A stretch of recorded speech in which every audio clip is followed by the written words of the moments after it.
Nagdadalawang isip lang kasi ako nung una, Oli. Pero I want you to meet my parents na. Wow.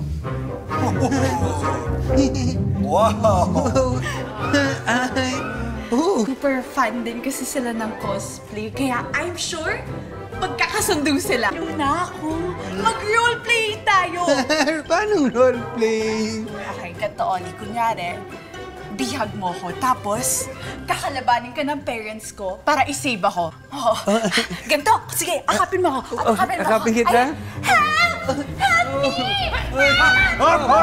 Dad! Teka muna. Hoy, kayong dalawa. Ito lang ang masasabi ko sa inyo.